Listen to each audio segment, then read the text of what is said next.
এরপরের প্রশ্ন হলো, অবিবাহিত ইমামের পিছনে জুমার নামাজ ও পাঞ্জেগার নামাজ পড়া যাবে কি না? কি বলেন, আপনাদের কি জানা আছে? অবিবাহিত ইমামের পিছনে নামাজ পড়া যাবে কি না, যাবে না? আমি একটা কথা সবসময় বলি, যত মাসআলার খোঁচাখুচি, একটা হলো মাসআলা জানা, জিজ্ঞেস করা, এটা তো ভালো জিনিস, কিন্তু মাসআলার খোঁচা বুঝেন মানে হলো বিভিন্ন মাসআলা দিয়ে খোঁচানো আর কি, অযথাই। এটা আমাদের দেশে দুই শ্রেণীর মানুষের পিছনে মানুষ করে। এক হলো হুজুরদের পিছনে, বিশেষ করে ইমাম সাহেব মুয়াজ্জিন সাহেব বলে বেচারাদের পিছনে, আরেক হলো মহিলাদের পিছনে। মহিলাদের জন্য আজগুবি আজগুবি সব মাসালা বাইর করে, হ্যাঁ, আর ইমাম মুয়াজ্জিনদের পিছনে। ভাইরে, কেউ বিয়ে করা ছাড়া নামাজ পড়তে পারবে কিনা? কোন সন্দেহ আছে? বালেগ হয়ে গেছে, বিয়ে করে নাই, তার নামাজ আছে না নাই? তাহলে ইমাম সাহেবের প্রশ্ন আসলো কেন? আপনি যদি মুসল্লি হইতে পারেন, মুক্তাদি হইতে পারেন, ইমামতিও করতে অসুবিধা নাই।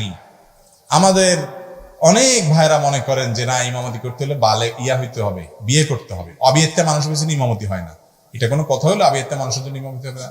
যে নিজে নামাজ পড়তে পারে, বালেগ হয়েছে, তার পিছনে আপনি ফরজ নামাজের ইক্তেদা করবেন, কোনো অসুবিধা নাই। তিনি বিয়ে করুন অথবা না করুন। এখন যদি বলেন যে বউ না থাকলে আপনি তার পিছনে নামাজই পড়বেন না, এক বেচারা ইমাম সাহেব, তার বউ মরে গেছে, কি হবে? তার চাকরি চলে যাবে? এটা তো কোনো কথা না। তাহলে বোঝা গেল, পাঞ্জেগানা নামাজ হোক, 5 ওয়াক্ত হোক আর জুমা হোক, ইমামতি করার জন্য ইমাম সাহেবের বিবাহিত হওয়া জরুরি। তবে সাধারণত মসজিদের দায়িত্ব যাদেরকে দিবেন, সেটা ইমাম হোক আর খতিব হোক, তাদের মধ্যে যেন ব্যক্তিত্ব থাকে, ভারত্ব থাকে, ওজন থাকে, একেবারে ফাত্রামি যেন না করে, আড্ডাবাজি যেখানে সেখানে যেন না করে, ওজনদার মানুষ হয়। সেটা বিবাহ করলে একটু বেশি ভারত্ব আসে, আবার অনেক সময় বিয়ে করার পরে অনেকের মধ্যে ফাত্রামি থাকে। ঠিক না ভাই? ঠিক। কত বিবাহিত ফাত্রা মানুষ আছে, কত অবিবাহিত মানুষ আছে যার ভিতরে ভারত্ব আছে, পার্সোনালিটি আছে, ব্যক্তিত্ব আছে, তাই না? এই জন্য ইমাম সাহেব আড্ডাবাজি করে বেড়ায়, উল্টাপাল্টা করে বেড়ায়, এরকম যেন না হয়, সেরকম ইমাম নিয়োগ দিবেন। আর সব কথার শেষ কথা হলো, পয়সা করি ইমাম সাহেবের প্রাপ্য হাদিয়া বেতন এমন ভাবে দিবেন যে ফাত্রামি ফালতুগিরি ইমাম সাহেব না করে ব্যক্তিত্বপূর্ণ মানুষ পান। আপনি গুড় যে পরিমাণ দিবেন, মিষ্টি সে পরিমাণ হবে। বেতন দিবেন 5,000, বাকি রাখবেন 6 মাস। আবার চাইবেন যে ব্যক্তিত্বপূর্ণ, বিবাহিত, বালেগ, সুদর্শন, বড় আলেম, মুফতি, আল্লামা একজন ইমাম সাহেব। এটা সম্ভব কোনোদিন? গুড় কম দিবেন আর শুধু মিষ্টি বেশি চাইবেন, তা হবে কেন? ইমাম সাহেব, খতিব সাহেবরা যেন ভালো থাকে সেদিকটাও খেয়াল করবেন। আবার ওনারা যেন কোনো ফাত্রামি না করে, সেরকম মানুষ যেন নিয়োগ না পায়, সেটাও খেয়ালে রাখতে হবে। সেটার সাথে বিবাহের সম্পর্ক নাই। তবে হ্যাঁ, সাধারণত একটু বয়স বেশি হলে ভারত্ব আসে। যদি দেখেন যে একজন মানুষের বয়স কম হইলেও ভারত্ব আছে, আলহামদুলিল্লাহ, তাকে নিয়োগ দিতে কোনো অসুবিধা নাই। এরপরে প্রশ্ন হলো, এক ব্যক্তি তার স্ত্রীকে বললো তুমি তালাক, তোমার বাবা মা তালাক, তোমার 14 গোষ্ঠী তালাক, এই কথা 2 দিন বললো, এখন তার স্ত্রী তালাক হবে কিনা? যদি কেউ এরকম কথা বলে, সে অত্যন্ত নিকৃষ্ট, নোংরা এবং জঘন্য কাজ করেছে। তালাক হওয়ার ক্ষেত্র হলো তার স্ত্রী, নিজের স্ত্রীকে কেউ তালাক দিতে পারে। এইভাবে বাপ মা তুলে তাদেরকে তালাক দেওয়া, এটা অসভ্যতা, এটা অভদ্রতা, অসৌজন্যতা, এটা নোংরামো, এটা কোন মুসলমানের ভাষা হতে। আপনার স্ত্রীর সাথে আপনার বনিবনা হচ্ছে না, তার বাপ মা আপনি কেন তুলবেন? তারা তো তালাকের পাত্র না। বিয়ে তো স্ত্রীকে করছেন, শ্বশুরে করেন না, তাহলে বাপের তালাক কেন দেন? যারা বিয়েই করেন না, তারা তালাক কেমনি দিবেন? কিন্তু আমাদের দেশে এখনো অনেক মানুষ আছে, তালাক দিতে গেলে 3 না, 3000 তোমার 14 গোষ্ঠীর বাপ মারে তুলে। এই মানুষগুলো হলো এক কথায় ফাসেক, গুনাহগার, পাপিষ্ট, অপরাধী, খারাপ মানুষ। আল্লাহর কাছে এরা খুবই অপছন্দের মানুষ। রাগ আসলে মাথাটা ঠিক রাখেন, এত বেলাইন হয়ে যায় না যে কি বললেন, কারে বললেন সেটা খেয়াল করলেন না। মুসলমান কখনো গালিবাজ, অভিশাপকারী এবং এই যেনতেন ফালতু এবং নিচু কথা বলা মানুষ মুসলমান হতে পারে না। লাইসাল মুমিনু বিত্তাআনি ওয়ালাল লাআনি ওয়ালাল ফাহিশ ওয়ালাল বাযী, নবীজি সাল্লাল্লাহু আলাইহি ওয়াসাল্লাম বলেছেন। এইজন্য নিচু কথা মুসলমান বলতে পারে না, এরকম বলা যাবে না। তালাকের বিষয়ে একটা কমন কথা বলে রাখি ভাইরা, যারা যুবক আছেন বিবাহ করবেন তাদের জন্য দরকার, যারা বিবাহিত আছেন তাদের জন্য দরকার। সেটা হলো, খবরদার, তালাক অত্যন্ত ডেঞ্জারাস একটি বিষয়। ইসলামে তালাকের চাইতে ভয়াবহ কোনো বিষয় আর খুঁজে পাওয়া কঠিন। এই অর্থে ভয়াবহ যে তালাক যদি আপনি দুষ্টমি করে হাসতে হাসতেও দেন, তালাক হয়ে যাবে। সালাসুন জিদ্দুহুন্না জিদ্দুন ওয়া হাজলুহুন্না জিদ্দুন, তিনটা কাজ সিরিয়াসলি করলে যা হয়, হাসতে হাসতে মজা করে করে করলেও তা ঘটে যায়, ঠেকানো যায় না, পরে আফসোস করবেন কোনো কাজে আসবে। অনেকে আপনাদেরকে ফতোয়া দিবে যে রাগের মাথায় তালাক দিলে তালাক হয় না। এটা ভুল ফতোয়া। রাগের মাথায় তালাক দিলে তালাক হবে না মানে তালাককে মানুষ হাসতে হাসতে মহব্বত করতে করতে ভালোবাসার চোটে দেয়? তালাক তো দেয়ই তো রাগের মাথায়। হ্যাঁ, রাগ যদি এত বেশি হয়, যেই রাগের কারণে কি বলছেন আপনার সেন্স নাই, অন্যরা বলছে যে তুমি এটা বলছো, আপনি কি বলছেন নিজেও জানেন না, তাহলে তো আপনি পাগলের মতো হয়ে গেছেন, সেন্স নাই, তাহলে ওইটা হবে না। কিন্তু আপনি জানেন কি বলছেন, কিন্তু রাগের চোটে বলছেন, তালাক হয়ে যাবে। এই জন্য যারা বিবাহিত অথবা বিবাহিত, আল্লাহর ওয়াস্তে স্ত্রীর সাথে ঝগড়া হয়, প্রয়োজনে একটা ধাক্কা দিলেন, প্রয়োজনে একটু শক্ত কথা বলেন, খবরদার তালাকের কথা মুখ দিয়ে বাহির করবেন না।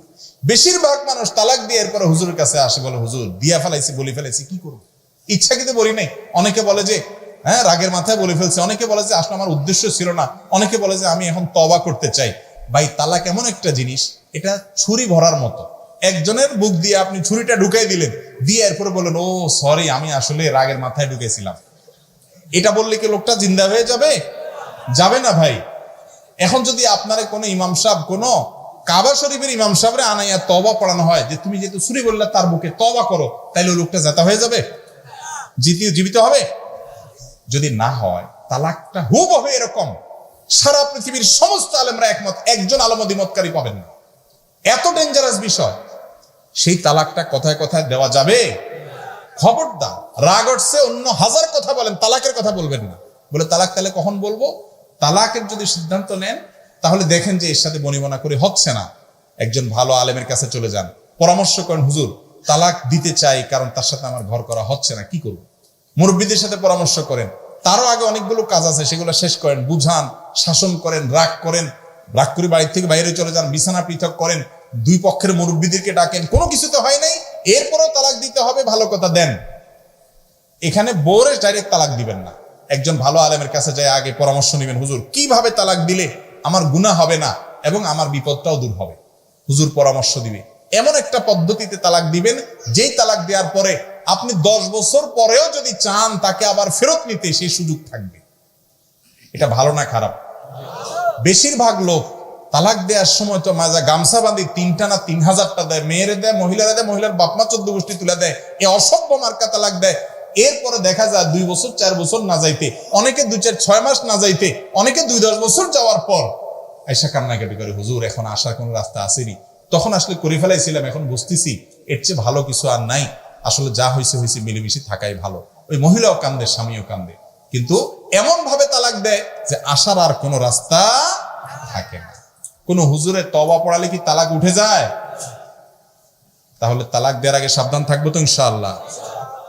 একজন মেয়ে নিজের বাপের বাড়ি থেকে আপনার বাড়িতে আসছে, মানুষ তো দোষ আছে, ত্রুটি আছে, ভুল আছে, ভ্রান্তি আছে, আপনি কথায় কথায় তালাকের কথা বলতেছেন, তালাকের কথা বলতেছেন। কিছু ছোট লোক বন্ধু আছে, ছোট লোক বন্ধু চিনেন? ছোট লোক বন্ধু হলো কিছু হইলে দোস্তরা বলে না তোর সাথে আর কোনো যোগাযোগ না, সব তোর সাথে কোনো কথা নাই, কাট্টি মাট্টি দিয়া 14 গোষ্ঠী শেষ। কথায় কথায় ভাই একটু সিরিয়াস কিছু হলে বলো, যখন তখন, তাও দোস্তির কাট্টিতে কিছু আসে যায় না, এটা তো তালাক না, কাট্টি দিলেন, আওয়াজ জোড়া দিলেন, কি আসে যায়? এর চাইতে বড় ছোট লোক হলো ওই পুরুষ, যে পুরুষ কথায় কথায় স্ত্রীকে তালাক দেয়। একইভাবে ওই মহিলাও ছোট লোক, যে মহিলা কথায় কথায় স্বামীকে হাইকোর্ট দেখায়। হাইকোর্ট দেখানো বুঝেন? কারে থাকো তোমার সংসার রাখো, আমি আমার বারবার গেলাম।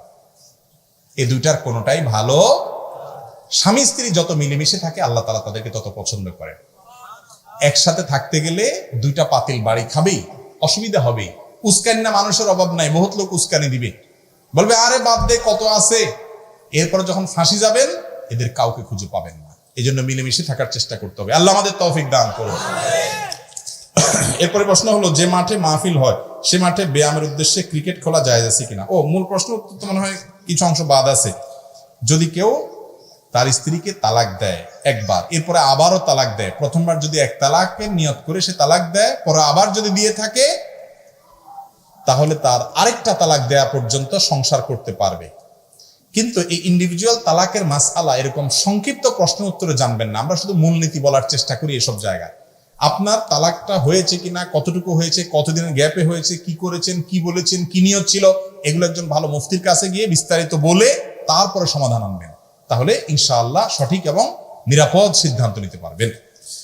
যে মাঠে মাহফিল হয় সে মাঠে ব্যায়ামের উদ্দেশ্যে ক্রিকেট খেলা জায়েজ আছে কিনা? জায়েজ আছে, কোনো অসুবিধা নাই। কোনো মাঠে ওয়াজ মাহফিল হয়, ঈদের নামাজ হয়, ভালো ভালো কাজ হয়, সেখানে যুবকরা যদি ক্রিকেট খেলে উদ্দেশ্য কি? ব্যায়াম, শারীরিক ব্যায়াম। সেখানে কোনো লেনদেন নাই, জুয়া নাই, যে ঠিক আছে যে দল হারবে সেই দল জিতা দলকে টাকা দিবে, এরকম নাই। নাচ গান হারাম, কোনো বাদ্যযন্ত্র নাই। শুধুমাত্র ব্যায়ামের উদ্দেশ্যে যদি তারা খেলাধুলা করে, শরীয়তের বিধান কোনো লঙ্ঘন না করে, তাতে কোনো অসুবিধা নাই। দলিল রাসূল আকরাম সাল্লাল্লাহু আলাইহি সাল্লামের মসজিদে নববীর আঙ্গিনাতে, মসজিদে নববীর ওখানে আম্মা জান আয়েশা রাদিয়াল্লাহু তাআলা বলেছেন যে ইথিওপিয়ান সাহাবী যারা নিগ্রোরা ছিলেন, হাবশী সাহাবী ছিলেন, তারা এক ধরনের খেলা খেলতেন, হাডুডু টাইপ বা এরকম কিছু একটা হবে হয়তো। তো সেই খেলা আম্মা জান আয়েশা ছোট ছিলেন, তিনি রাসূল সাল্লাল্লাহু আলাইহি ওয়াসাল্লামকে বলছেন আমি দেখবো, তাকে নিয়ে গেছেন, তিনি দেখেছেন। তাহলে এই যে তারা খেলেছেন, রাসূল সাল্লাল্লাহু আলাইহি ওয়াসাল্লাম এলাও করেছেন, তাহলে বোঝা গেছে আমাদের মাঠে যুবকরা যদি খেলে সেখানে হারাম এবং অনাচার কোনো কিছু না থাকে, তাতে কোনো অসুবিধা নাই। এখন মসজিদের সামনে যদি এরকম যুবকরা খেলে, আমাদের মুরব্বীরা তো হাড্ডি টাড্ডি সব গুঁড়ে গুঁড়ে ছেড়ে দিবে। পোলাপাইন বিনোদন করে, যুবকরা বিনোদন করবে কোত্থেকে? সৌদি আরবের বিভিন্ন মসজিদে প্রায় বেশিরভাগ মসজিদের পাশেই যুবকদের জন্য সুন্দর সুন্দর ক্লাব আছে, যে ক্লাবগুলোতে যুবকরা ভালো ভালো কাজ করে, সুন্দর সুন্দর তারা আপনার কোরআন তেলাওয়াতের কম্পিটিশন, বিভিন্ন কবিতা আবৃত্তি, সাহিত্য চর্চা, তারা বিভিন্ন দেশীয় বিভিন্ন শুদ্ধ ভালো সংস্কৃতি চর্চা, এগুলো তারা করে এবং সমাজের কল্যাণের জন্য তারা ভূমিকা রাখে। তারা একটু দেখে, একে অন্যের সাথে আড্ডা মারে, কথা বলে, ভালো মন্দ শেয়ার করে। যুবকদের জন্য ব্যবস্থা আছে। আমাদের দেশে মসজিদ গুলাতে পোলাপান গেলেও দৌড়ানি খায়, যুবকরা গেলেও দৌড়ানি খায়, মুরব্বীদের দখলে শুধু মসজিদ গুলো। ঠিক না ঠিক? আরে আজকের যুবক আগামী দিনের মুরব্বী, আজকের বাচ্চা আগামী দিনের মুসল্লি, তাদেরকে আসার সুযোগ করে দিতে হবে না? অতএব মসজিদের যদি মাঠ থাকে, খোলা জায়গা থাকে, সেখানে যুবকরা যদি হারাম কিছু না করে এমনি বিনোদনের আপনার শরীরের কসরতের জন্য, আনন্দের জন্য তারা যদি একটু দৌড়াদৌড়ি করে খেলে, এটা নিয়ে বাড়াবাড়ি করা, এটা হলো রাসূল সাল্লাল্লাহু আলাইহি ওয়াসাল্লামের চাইতে বড় দিনদার সাজার শামিল। ওনার মসজিদে নববীতে যদি সাহাবীরা এটা করতে পারেন, উনি অনুমতি দেন, আপনি শক্ত হওয়ার কে? মুরব্বীরা একটু নরম হয়ে আল্লাহর রাস্তায়। কথা কি বুঝাতে পারছি? যুবকদেরকে একটু আল্লাহর ঘরের দিকে আনিয়েন। আপনি যদি বলেন মসজিদের কাছে এগুলো করতে পারবি না, ওরা এমন জায়গায় যাবে সেখানে নামাজই পড়বে না, তো এটা ভালো ছিল না? মসজিদের কাছে আসা ভালো ছিল? আদর করে আনবেন তো ইনশাআল্লাহ যুবকদেরকে। এরাই তো আমাদের ভবিষ্যৎ, এদেরকে ধ্বংস করে নিয়ে যাচ্ছে ইসলাম বিদ্বেষীরা, শেষ করে ফেলতেছে। আমরা তাদেরকে টানতে হবে ইনশাআল্লাহ। এরপরে প্রশ্ন হলো, মসজিদে ছোট বাচ্চারা আসলে যদি কথা বলে বা হাসে, নামাজের পরে কি তাদের ধমক দিয়ে বের করে দেওয়া উচিত হবে? না, মোটেই উচিত হবে না, জায়েজ হবে না। কোনো বাচ্চা মসজিদে আসলো, হাসাহাসি করলো, একটু দুষ্টামি করলো, ধমক দিয়ে তাকে মসজিদ থেকে বের করে দিলে আপনার এটা জায়েজ হবে না। কেন? কারণ ছোট বাচ্চা, আল্লাহ তাআলা পর্যন্ত তার কি করেন নাই, কোনো হিসাবের খাতা এখনো খোলেন নাই। আপনি আল্লাহরও চাইতেও কঠোর হয়ে যাবেন। আল্লাহ সৃষ্টিকর্তা, আপনি তো সৃষ্টি, আপনি কে? আল্লাহর ঘর, আল্লাহ পর্যন্ত তার গুনার খাতা লেখেন, আপনি ধমক দিয়ে বাইর করে দেওয়ার কে? বড় জোর ডাকার পর তারা বুঝাইতে পারেন যে বাবা, ছোট মানুষ তুমি, নামাজের সময় দুষ্টামি করতে হয় না, বুঝাই দিবেন তারা সুন্দর করে। বোঝানোর পরে আবারও দুষ্টামি করে, করুক, আবার সহ্য করবেন। একটু ভালো করে শুনে রাখেন, ছোট পোলাপানের দুষ্টমি নামাজের মধ্যে এটা সহ্য করাটা সুন্নত। এটা সহ্য করাটা কি সুন্নত। দলিল, নবী করিম সাল্লাল্লাহু আলাইহি ওয়াসাল্লাম সিজদায় গেছেন, ওনার নাতি হাসান বা হোসেন রাদিয়াল্লাহু তাআলা আনহুমা গায়ের উপরে, পিঠের উপরে উঠে বসে আছে, গোড়ার উপরে উঠছে, সিজদায় গেছেন, নবীজি সিজদায় গেছে। খেয়াল করেন, সিজদা থেকে উনি মাথা উঠান নাই, নাতিকে ধরে টানি নামানোর নাই। নাতির যতক্ষণ খায়েশ, যতক্ষণ তার চাহিদা ছিল, সে চাহিদা পূরণ করে তার বসতে বসতে মানে আর ঘোড়া চালাতে মনে চাইতেছে না, নেমে গেছে। এরপরে নবীজি মাথা উঠেছে। উঠানোর পরে কোনো হাদিস থেকে আমরা জানতে পারি না যে তিনি এসে তার মেয়ে ফাতেমা রাদিয়াল্লাহু আনহাকে ধমক দিয়া বলছেন, হ্যাঁ নাতিকে একটু ধরে রাখতে পারো না, নামাজের সময় আমার ব্যাঘাত হয়েছে, এরকম কথা নবীজি কিন্তু বলছেন বলে প্রমাণ পাওয়া। তার মানে কি হলো, বাচ্চা যদি একটু ডিস্টার্ব করে এটাকে সহ্য করতে হবে, একটু মনোযোগ নষ্ট হলেও সহ্য করতে হবে, কারণ বাচ্চাকে নামাজে অভ্যস্ত করতে হবে, আসা যাওয়ার সুযোগ দিতে হবে। হ্যাঁ, কিছু বাপ মা আছে ছোট ছোট একেবারে 3 বছর 2.5 বছরের বাচ্চা মসজিদে নিয়ে আসলো, নিয়ে আসার কারণে সে নামাজের কিছুই বোঝে না, অন্যদের ডিস্টার্ব করলো, এটা অবশ্যই দোষণীয়। তবে এটার জন্য বাচ্চাকে ধমক দেওয়া যাবে না। বাচ্চার বাপরে ডেকে পারলে একটু সুন্দর করে নরমে গরমে বুঝাই দিবেন যে এই বাচ্চা মসজিদে আনি লাভ কি। 6 বছর 7 বছর 5 বছর যারা মোটামুটি নামাজ বোঝা শিখছে এই বছর বাচ্চাগুলোকে আনবেন, এবং তারা দুষ্টামি যেন না করে। তার মানে এই না যে দুষ্টামি করতে দিবেন, সহ্য করা যাবে, সুন্নাত মানে হলো তাদের দুষ্টামি করতে না। আপনি টাইট দেওয়ার পরেও তারা দুষ্টামি করবে, টাইট দিবেন, ঠিক রাখবেন, আশেপাশে রাখবেন যাতে দুষ্টামি না করে। তারপরেও যদি করে একটু সহ্য করবেন। অনেক বাচ্চা আছে যারা মুরব্বীদের ধমকের চোটে এই বেচারারা মসজিদে আর আসতে চায় না। তারা মনে করে মসজিদে সবচেয়ে ডাকাত কিসিমের মানুষগুলো থাকে, গেলে যেই ধমক মারে, এগুলা উচিত না। আল্লাহর ঘর থেকে কাউকে ধমক দিয়ে বের করা এটা উচিত না। বাচ্চা মানুষ সে বুঝে না, হজম করতে হবে, সহ্য করতে হবে। চেষ্টা করবো তো ইনশাল্লাহ। তার বাবাদেরকে আমরা বুঝাবো। দলবদ্ধভাবে সবাই মিলে একসাথে কবর জিয়ারত করা জায়েজ আছে কিনা? এটা আমাদের এই অঞ্চলে একটু বেশি। কবর জিয়ারত এটা ব্যক্তিগত আমল, এটা দলবদ্ধভাবে করতে হবে এমন কোন ফরম্যাট হাদিসে নির্দেশ দেওয়া হয় নাই। আপনার কবর জিয়ারত দরকার, আপনি করবেন, আরেকজনটা আরেকজন, কয়েকজন মিলে গেলে যার যারটা শেষে করবে। একজন আপনার দোয়া পড়বে, সাথে সবাই আমিন আমিন বলবে, এরকম মিছিলের সাথে দলে মিলে মিলে আপনার গ্রুপ ওয়াইজ এরকম কোন কবর জিয়ারতের কথা কোরআন হাদিসে বলা হয় নাই। যার যার মতো সে কবরবাসীকে কি করবে? সালাম পেশ করবে। সালামুন আলাইকুম দারা কওমিন মুমিনিন ওয়া ইন্না ইনশাআল্লাহু বিকুম লাহিকুন নাসআলুল্লাহ লানা ওয়া লাকুমুল আফিয়া। হে কবরবাসীরা, তোমাদের জন্য শান্তি কামনা করি। তোমরা আগে চলে গেছো, আমরা তোমাদের পিছে এই জায়গায় আসতেছি। তোমাদের জন্য আল্লাহর কাছে শান্তি এবং আফিয়ত কামনা করি। এই দোয়া করবেন তাদের জন্য। এটা সুন্নাত, বাস কবর জিয়ারত হয়ে গেল। এটার জন্য দল বেঁধে যাওয়া কোনো আবশ্যক না। দল বেঁধে যাওয়াটাকে যদি সিস্টেম বানিয়ে নেওয়া হয়, সেটা বেদাত পর্যন্ত চলে যেতে পারে। কথা কি বুঝাতে পারছি? এরপরে প্রশ্ন, ব্যাংক থেকে লোন নিয়ে যে টাকা দিয়ে ব্যবসা করা হয় সেই ব্যবসা হালাল হবে কিনা? শুধু ব্যাংক থেকে সুদ ভিত্তিক লোন নিয়ে যদি ব্যবসা করা হয় তাহলে সেই ব্যবসা কি হবে না? হালাল হবে না। সেই ব্যবসা এবং সেই ব্যবসার উপার্জন খাওয়া জায়েজ হবে না। আল্লাহ তাআলা সুদকে হারাম করেছেন। সেই জন্য আপনি হালাল যদি লোন নেন, সুদমুক্ত লোন নেন, সেটা জায়েজ হবে। অনেকে বলে দোকান খোলার পরে সর্বপ্রথম যদি বাকি বিক্রি করে তাহলে ওই দিন অশুভ হবে, এই কথা সঠিক কিনা? এটা ঈমান বিরোধী এবং শিরকপূর্ণ বিশ্বাস। ঈমানদার মনে করবে ভালো এবং মন্দ এটার একমাত্র মালিক আল্লাহ তাআলা। ওই কাস্টমারের হাতে কিছু নাই, সে বাকি চাইলে আমার ক্ষতি হয়ে যাবে, প্রথম কাস্টমার বাকি গেলে সারাদিন আমার খারাপ যাবে, প্রথম বের হয়েছি তখন আমি ঝাঁটা দেখছি, তাহলে সারাদিন আমার কপালে ঝাড়ুই আছে। হ্যাঁ, প্রথম কাস্টমার কেউ টাকা ভাঙতে চাইছে, তাহলে সারাদিন এই কাজ করতে হবে। প্রথম বের হইতে হয়েছে সকালে, কাকের আওয়াজ শুনছি, তাহলে কেউ মারা যাবে। হ্যাঁ, এরকম আজগুবি অনেক বিশ্বাস আমাদের সমাজে আছে না? আবার একটা আধুনিক আজগুবি কুসংস্কার বাইর হয়েছে এখন, যে বছরের প্রথম প্রহরে রাত 12টা 1 মিনিটে আনন্দ ফুর্তি করলে সারা বছর ভালো থাকবে। এগুলো আরো দুঃখে থাকে বেশি, ঠিক না? ঠিক। এই জন্য এই সমস্ত কুসংস্কারে কোনো মুসলমান বিশ্বাস করবে না, জায়েজ নেই। দোকানদার আপনার কাছে প্রথম কাস্টমার বাকি আসলে যদি লোকটা ভালো হয়, টাকা দিবে, মনে হয় আরো বেশি করে তার কাছে কেনা বেচা করবেন, তাহলে ঈমান ঠিক থাকবে ইনশাআল্লাহ। কারণ ওই কাস্টমার নগদ চাইলে যে সারাদিন আপনার বেচা ভালো হবে এমন কোনো কথা নাই। মহিলারা কবরের পাশে দাঁড়িয়ে কবর জিয়ারত করতে পারবে কিনা? কবরস্থানের পাশে দাঁড়িয়ে কবরবাসীকে সালাম পেশ করলো, এটা করতে পারবে।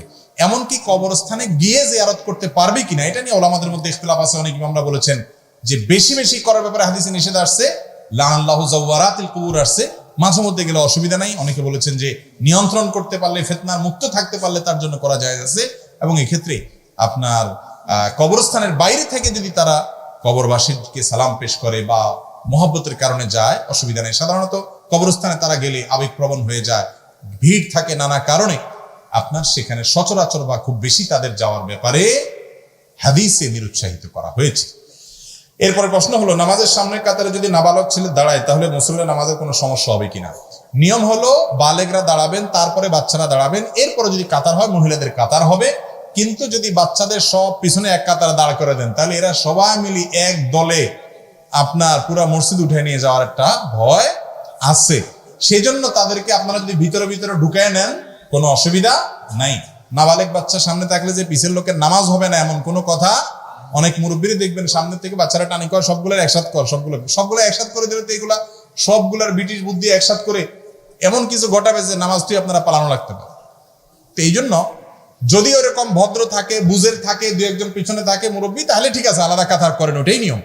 কিন্তু যদি সেই আশঙ্কা, আজকাল পোলাপান যে দুষ্ট হয়েছে, সেই আশঙ্কা করেন যে নামাজ 12টা বাজে ছাড়ে দিবি, তাহলে তাদেরকে সামনে রাখতে বা মুরব্বীদের সাথে রাখতে কোনো অসুবিধা নাই, নামাজ হয়ে যাবে। বদনজর কি সত্য? বাঁচার উপায় কি? বদনজর সত্য, বদনজর সত্য। কেউ কোনো কিছু দেখে যদি তাবারাকাল্লাহ না বলে, হাদিসে আসছে, মাশাআল্লাহ না বলে, আল্লাহর দিকে সম্বন্ধ না করে, বরং ওরে বাবারে ওরে মারে বলে একটা ভালো তরকারি, ভালো কিছু, ভালো মানুষ, সুন্দর বাচ্চা, ভালো কিছু দেখে রাক্ষসের মতো চায়া, আশ্চর্য হয়ে যদি চায়, তাহলে এটাকে বলা হয় নজরে হাসেদ বা হিংসুকের নজর। এই হিংসুকের নজরের কারণে ওই ব্যক্তি বা বস্তু ক্ষতিগ্রস্ত হতে পারে। এটা স্পিরিচুয়াল এবং আধ্যাত্মিক একটা বিষয়, যেটা বাহ্যিকভাবে বোঝা যায় না। এটা যে ক্ষতি হয়, যারা বদনজরের শিকার হন বিভিন্ন সময়, তারা আঁচ করেন, হাড়ে হাড়ে টের পান। ইমানদারদের জন্য এগুলো আল্লাহ রাব্বুল পক্ষ থেকে এক্সট্রা বোনাস, যে তারা কিছু বিশেষ সুবিধা পায় যেগুলো বেঈমানরা পায় না, ধরতে পারে না। এই জন্য বদনজর থেকে বাঁচার জন্য কি করবেন? বাচ্চারে বদনজর থেকে বাঁচার জন্য এখানে একটা কালো টিপ দিবেন, ঠিক আছে না? একটা কালো তাকি বাঁধবেন গলায়, একটা হাতে একটা, হ্যাঁ, লাভ নেই। এমনি বাচ্চা ফুটফুটে সুন্দর, সেজন্য আপনি একটা কালো টিপ দিয়েছেন যে সুন্দর দেখা যাবে, সেটা দেন, সেটা আপনার ব্যাপার। কিন্তু এটা দিলে বদনজর লাগবে না এমন কোনো কথা নাই। আমার দেশে যে কত কাহিনী মানুষ করে, ওই যে আপনার খেতে মাটির হাঁড়ির পিছনে কালি মাখি খাড়া করে দেয়, আছে না নাই? চুন মাখি খাড়া করে দেয়। আবার ওই যে আপনার গরুর হাত দিয়ে এগুলো ঝুলে রাখে, তাহলে বদনজর হবে না। এগুলো অযথা কথা।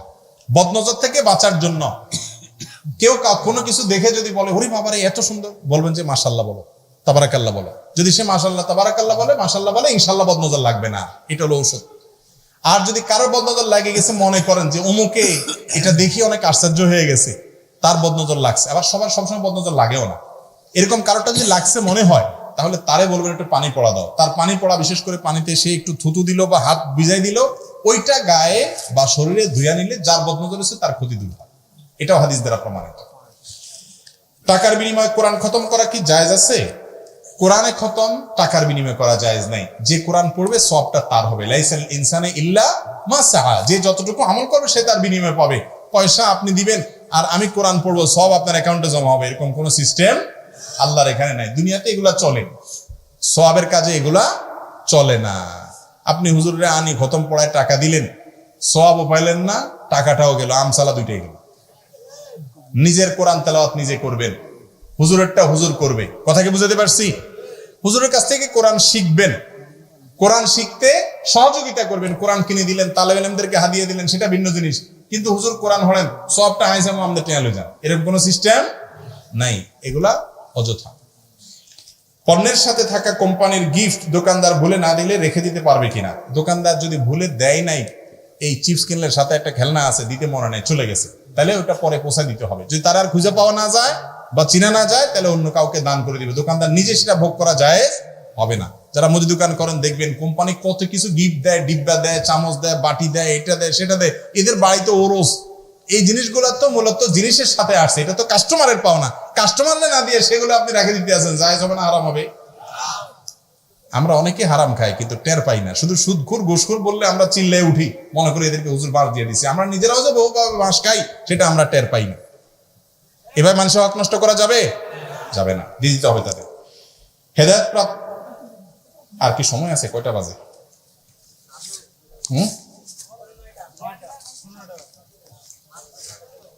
বাবুরে, আমি লক্ষ্য জানলা করি না, মানুষ বলেছে। ক্যামেরাম্যান ওয়াজ রেকর্ড করেন কিন্তু নামাজের প্রতি উদাসীন, এটা কোনো প্রশ্ন না, বরং একটু আলোচনা প্রয়োজন। খুব দরকারি কথা ভাই। ক্যামেরাম্যানরা এটা প্রচার করবে কিনা আমি জানি না, তবে আমার বলার দরকার আছে, আমি বলি। মাহফিল কর্তৃপক্ষ, যেই ক্যামেরাম্যান দেখবেন নামাজ কালাম পড়ে না, মাহফিলে আসি, নামাজের খোঁজ খবর নেয়, শুধু হাতে রেকর্ডের দাম দেয় আছে, বুঝবেন হাতে হইসাল্লা আছে, হাতে পয়সার জন্য আসছে, হাতে আব্দুল মকসুদ, হাতে দামদার গোলাম, হাতে ইসলাম প্রচারের জন্য ক্যামেরা নিয়ে আসে নাই। যে নিজে ইসলাম মানে শিখে সে ইসলাম প্রচার করবে, ঠিক না? ঠিক।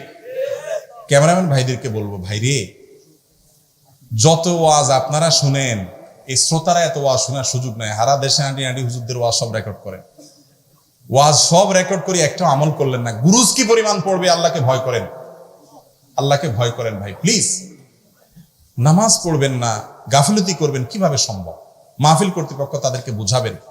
যদি দেখেন যে একেবারে পুরাই টু মাচ প্রফেশনাল, তাহলে সেক্ষেত্রে তাকে যত পারেন বুঝায় আল্লাহর ভয় দেখাবেন। ক্যামেরাম্যান ভাইরা, আমি জানি যে আপনাদের পেশা, কিছু পয়সা কামাই করেন আপনারা। যদি আমরা অ্যাডসেন্স করে উপার্জন করাকে যে কমন সিস্টেম আছে এটাকে যদি কাস্টমাইজ করে সম্পূর্ণ ফিল্টার করে ভালো করা না যায়, সেটাকে আমরা নাজায়েজ হারাম বলি, সব আলেমরা হারাম বলেন। আবার কেউ হয়তো সেটা নাও করতে পারেন, অ্যাডসেন্স ছাড়া অন্য কোনো উপায় আপনারা ভালো উপার্জন থাকতে পারে, করেন আপনি। অনেকে রেকর্ড করে নিয়ে হয়তো এটা বিক্রি করে কন্টেন্টটা, আপনি কামাই করবেন, জায়েজ আছে, করেন, অসুবিধা নেই। কিন্তু ভাই এইভাবে যদি করেন নামাজ বাদ দিয়া, ইবাদত বাদ দিয়া, এই দিন প্রচারের দ্বারা আল্লাহর দিনের কোনো ফায়দা হবে না, এই মিডিয়াবাজি করে কোনো লাভ হবে না। আল্লাহ আমাদের সবাইকে হেদায়েত দান করুন। পুরুষের চুল রাখার তরিকা কিরকম সুন্নাত? পুরুষ চুল রাখবে 3 ভাবে রাখা সুন্নত। এক হলো চুল বড় রাখবে কান পর্যন্ত, কাঁধ পর্যন্ত, এই মাঝ পর্যন্ত, কাঁধ পর্যন্ত, জুম্মা লিম্মা অফরা, জুম্মা লিম্মা অফরা। আর যদি এই 3টার কোনোটা না রাখেন তাহলে পুরা মাথা ছোট করবেন, পুরা মাথা সমান করবেন। আর যদি আপনি একদিকে লম্বা, আরেক দিকে চাচি ফেলছেন, একদিকে একেবারে নাই, আরেক দিকে একটু আছে, বিভিন্ন খেলোয়াড়দের সাথে মিল রেখা, এটাকে হাদিসে বলা আছে কাজা। কাজা নবী সাল্লাল্লাহু আলাইহি ওয়াসাল্লাম নিষেধ করেছেন এই ধরনের চুল রাখার ক্ষেত্রে, এটা গুনাহ, এটা জায়েজ নাই। তাহলে চুল রাখার সুন্নাহ পদ্ধতি জানলাম, জায়েজ পদ্ধতি জানলাম, গুনার পদ্ধতি জানলাম, 3টাই জানলাম। 3 ভাবের 1 ভাবে রাখা সুন্নাত, আর পুরা মাথা যে কোনো সাইজে একরকম করে রাখলেন এটা হলো জায়েজ। আর একদিকে এক এক রকম, আপনার ওই যে বান্দরের মতো এক একটা এক রকম করে রাখলেন, এটা হলো না জায়েজ এবং গুনাহ, হাদিসে নিষেধ আছে। বাইরে প্রত্যেকটা কাজের জন্য আল্লাহর কাছে হিসাব দিয়ে করতে হবে। মরবেন, কবরে যাইতে হবে, হক হালাল হালাল হারাম যে বেঁচে চলবে তো ইনশাআল্লাহ। এরপরে প্রশ্ন হলো, বাইরে কত প্রশ্ন উত্তর দেব, আচ্ছা একটা শেষেরটা দেখি। জামাতে নামাজ পড়ার সময় অনেক সময় দেখা যায় ইমাম দুদিকে সালাম ফিরিয়ে ফেলেছেন, কিন্তু মুক্তাদি দেরি করে পরে সালাম ফিরিয়েছেন। প্রশ্ন হলো মুক্তাদির নামাজ হবে কিনা? হবে, কোনো অসুবিধা নেই। বিশেষ করে ইমাম সালাম ফেরানোর সাথে সাথে যদি দুদিক ফিরেছেন তারপরে আপনি সালাম ফিরেছেন, তাতে আপনার নামাজের কোনো অসুবিধা হবে না। বরং অনেক ইমামদের মতে, অনেক ওলামাদের গবেষণা ইজতিহাদ অনুযায়ী ইমাম দুই দিকে সালাম ফেরানো, দুই দিক মিলাইয়া হলো একটা আমল, এটার পরেই মুক্তাদি শুরু করবে। বোঝাচ্ছে কথা? এর ভিন্ন মত আছে, সেটা বলছি না, মূল প্রশ্নের উত্তরে যাচ্ছি যে সালাম ইমাম দুই দিকে সালাম ফেরানোর সাথে সাথে আপনি ফিরে ফেলছেন বা পরপরই আপনি ফেলেছেন, সামান্য বেশি গ্যাপ হয় নাই, খুব বেশি গ্যাপ হয় নাই, সামান্য গ্যাপ হয়েছে, তাতে নামাজ হবে, কোনো অসুবিধা নাই। এমন তো অনেক হাদিস আছে যেখানে বলা হয়েছে মুসলমানের পরস্পর ভাই ভাই, এক মুসলিম অন্য মুসলিম এক মুসলিম অন্য মুসলিমের সাথে 3 দিনের বেশি কথা বলে থাকতে পারে না, বলে থাকতে পারে না। প্রশ্ন হলো, বর্তমানে আমরা দেখি যে ভাই ভাইয়ের শত্রুতা সবচেয়ে বেশি, ভাই তার আপন ভাইয়ের সাথে একটা সময় সম্পর্ক ভাইয়ের খারাপ হয়, তবে ইসলাম কেন মুসলমানদেরকে পরস্পর ভাইয়ের মতো হতে বলেছে? হ্যাঁ, এটা তো ঠিক যে আমরা আমাদের সমাজে হয়ে গেছে এরকম যে ভাই মানে হলো কমন শত্রু, এর সাথে লাগালাগি থাকবেই। ভাই, আসল কথা হলো যে ভাই হলো দুনিয়াতে সহপাঠীদের মধ্যে সবচেয়ে আপন, সবচেয়ে কি আপন। অতএব সবচেয়ে আপন মানুষ যেহেতু ভাই, বিধায় এই সবচেয়ে আপন মানুষের সাথে সবচেয়ে আপন মানুষের মতো আচরণ করতে হবে, ভালো থাকতে হবে এবং সুন্দর আচরণ করতে হবে। আমরা আজকে উল্টা হয়ে গেছে আমাদের সমাজে, সেটা আমাদের ত্রুটি, কিন্তু মূলত ভাই সবচেয়ে কি হয়? আপন হয়। বিধায় অন্যদের সাথে ভাইয়ের মতো থাকতে হবে। জাযাকুমুল্লাহ খাইর ওয়া আখিরু দাওয়ানা আলহামদুলিল্লাহি রাব্বিল আলামিন। হুজুর চলে আসছেন এখন।